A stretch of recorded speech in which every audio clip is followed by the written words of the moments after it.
So flattered that for the first time I've been nominated for Best Studio Analyst. I'm going up against some incredible competition. Hey, Theo. So I'm here at the office and heading to the Emmys tonight. Nominated for the third time for a team. Very excited. We've won back-to-back years. So flattered that for the first time I've been nominated for Best Studio Analyst. I'm going up against some incredible competition. Kirk Herbstreit, Kurt Warner, Charles Barkley, and my good buddy Michael Strahan is going to be an incredible battle, but the way I see it, I've already won. The fact that I was nominated, I'm so happy and excited, and it's something that I've really enjoyed, and it's so nice to be recognized for it. But I never really thought about being in media, ever. When I first got the offer from Fox, I was heading to my first World Series to cover the Kansas City Royals against the Mets. And my daughter said, "Wait a minute, Dad, you're working for Fox, you're working for media, but you're terrible with media." And I said, that didn't give me a lot of confidence. Not where Jimmy was. No, don't say that. All right. Hey, we want to see if you still got the arm. You played quarterback in high school. That was a long time ago. It's been over 20 years. I'll give it a shot. Out. We got Jay Glazer over on the other side. Can you hit him? Nice. Well, we know he's still got strength in the arm, at least. First time on air was nerve-wracking. I had my good buddy, Kevin Burkhardt, who at the time I didn't know very well. My first day, my opening day, I asked my producer, Bardia Shea Race, to come in early with Kevin Burkhardt so we can rehearse. And they both thought I was messing around, but we came in early, we worked for about an hour and a half, and that certainly made me feel more comfortable. Kevin and I have built this really incredible friendship where I trust him so much, and he's really our quarterback. I call him our Magic Johnson because he just sits there and dishes the ball in right time, right place, and when you fumble, he's so experienced, he's always able to help you and pick you up. Working with Alex is like, it's working with a guy whose mind never stops, right? I mean, he comes in with a notebook full of ideas and constantly the entire time asking questions, watching what's unfolding, continuing to think about what's next. That's what's fun about working with him. It's always, you're continuing to talk and chat about what's coming up or what can we do, or watching the game and your reactions to things. It's never dull with Alex. The nerves, boy, that's a tough comparison. My first at bat, I was 18 years old at Fenway. And when I first came to Fox, I was already 40. And they were both nerve-wracking. I would say nothing compares to my first at bat at Fenway, just because I was a few months removed from my high school prom, from my graduation. So I would go with that, but a close second is my debut at Fox. I think I've improved because, one, I've had great producers, great talent all around me. I think you are an average of the 5 people you surround yourself with, and that's great news for me with Fox and ESPN. It's exactly what Joe Torre told me.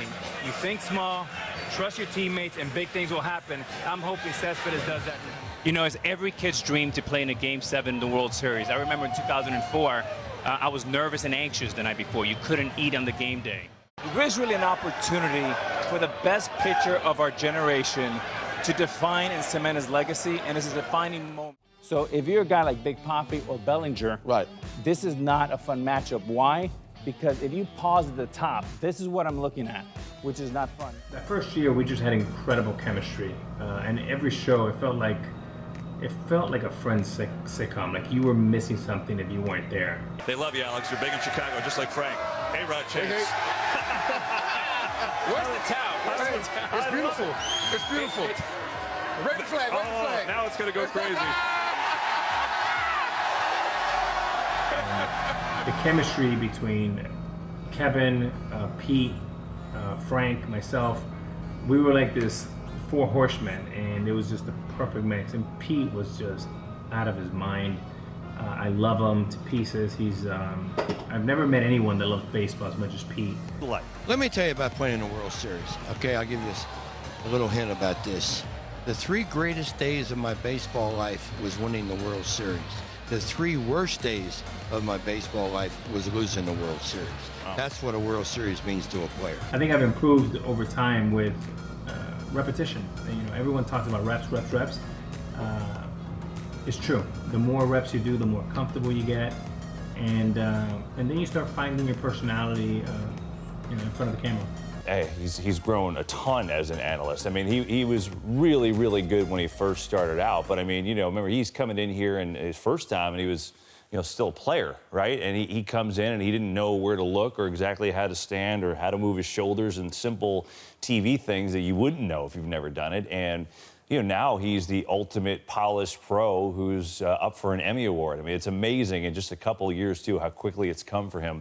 I mean, he was really good when he started, when he was still a player, but he got to being excellent in a hurry. I love the game of baseball. And I've loved this so much ever since I was, very young. And baseball's been my first love. I love the game. I love playing it. I love watching it. I love talking about it. I love being at the stadium. I'll go to a high school game, a college game. I just love baseball. I'm a baseball nerd. I've confessed that many, many times. And I love watching the game today. We have so many great young players with so much potential. I don't want them to make the mistakes, some of the mistakes I made, and I want them to surround themselves with great people and just really have a great, great life, because Major League Baseball, there is nothing better. Trust me, I played there for almost 25 years, and I would give anything to have just one more at bat. Really excited for the day. It was a full day, but here we go, Emmy number 3. Well, I think, for Alex to be nominated for an individual nomination for Best Analyst, it's really like it's like winning the MVP, right? Or the batting title or something along those lines. I mean, it's one thing we've been fortunate where our show has been nominated and won, and he's obviously a humongous part of that. But to be nominated as Best Analyst among a group of your peers who are in that same category, and a guy that hasn't done TV very long at all, I mean, it's awesome. I equate it to being, MVP voting. I mean, they unveil the winner, and it's Alex Rodriguez. So, not bad, right? If you could do that and win a World Series and then maybe win your first Emmy. Pretty good stuff. Oh, wait. Alex here? No. All right, fellas, calm down. Alex right here. Thank you, Alex. Yeah. Good to see you, man. How's everything? Thanks, Alex. We just got to Lincoln Center. Our team is here to defend our Emmys. We won 2 years in a row, but competition gets harder every year. And this is the first time I'm up for individual Emmy, which I'm really nervous about. What's up, Marty? What's up? What's up? Category there, the top category. Hey, it goes to Major League Baseball on ESPN.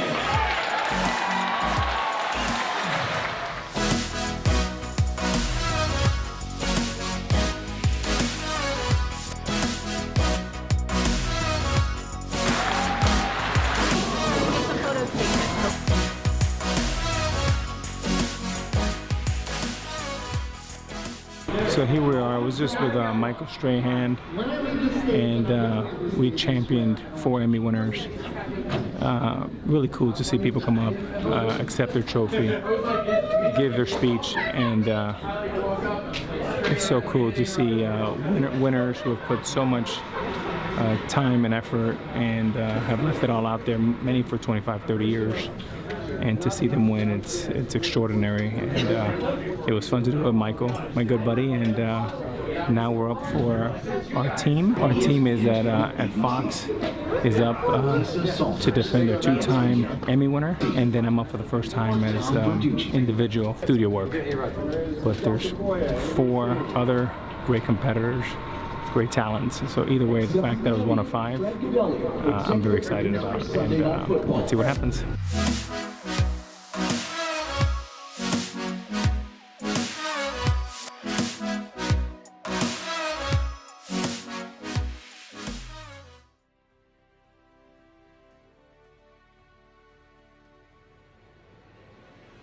Well, we didn't win the Emmy, but we worked hard. We competed for it. Kirk Herbstreit won. He's one of the greatest. He's been doing it for such a long time. Hi, Jennifer. Hi. Hi, baby. Hi, gorgeous.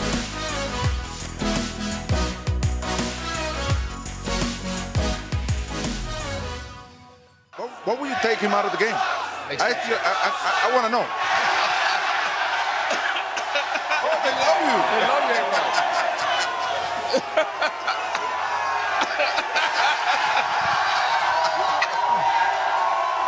It's getting serious around here, Kevin.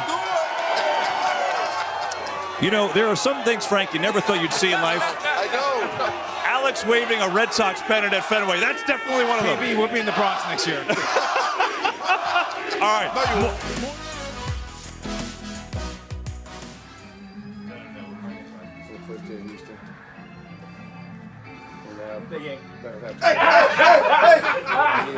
going on?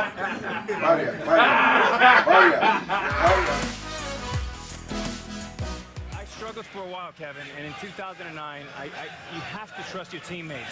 I think Raul made a great point today, and it's exactly what Joe Torre told me. You think small, trust your teammates, and big things will happen. I'm hoping Cespedes does that. You're watching history of television today. We're actually we're so excited. We're Instagram living this thing because Big Papi, this is going to be historic. Oh right boy, historical. Let's go back. Look at the goggles right here. I'm ready. Let's go back in case you missed it. There was a bet between Alex and David. Let's set it up. Here it is. We decided let's put a little bet on this, right, Frank? Oh, yeah. So tell me if you guys agree. Here's what we'll do. The loser of this series will have to wear the opposing uniform, full uniform on set, and have to get doused by champagne. What do you think?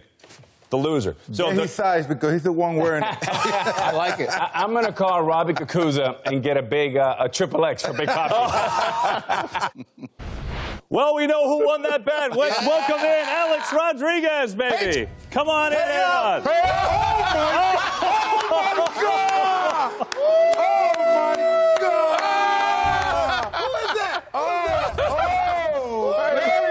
Obviously, I got Big Papi's pants. Baby.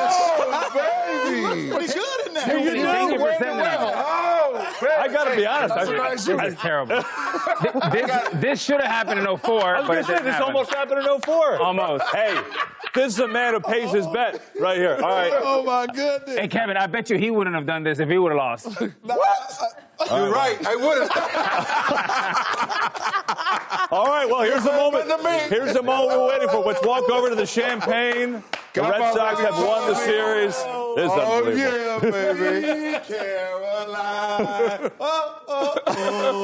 Good time. Here we go. Papi, I just got one thing to say, okay? What? I hate those stupid goggles. I got one thing to say, Papi. I'm a Yankee for life! Yeah! Yeah! This is how we do it in Boston. Yeah! He can spray no. Where's my Yankee hat? One more. One more. You got to get one good one. Come on. You got to get one good One more. Here you go. Yeah. Hold on. You notice Papi's looking for the cheese. Oh, yeah. Poppy, don't drink it now. No. Don't drink it. I was Damn about, good. Oh, my Lord. I was about to. Look out, Karen. Oh, my God. Don't stop. Yeah. Don't stop. Unbelievable. What can I say? That's how we do it. Good team Hey, right there. I got... A-Rod paying us to bet. Yeah. Hey, Papi, don't forget. stuff. High five.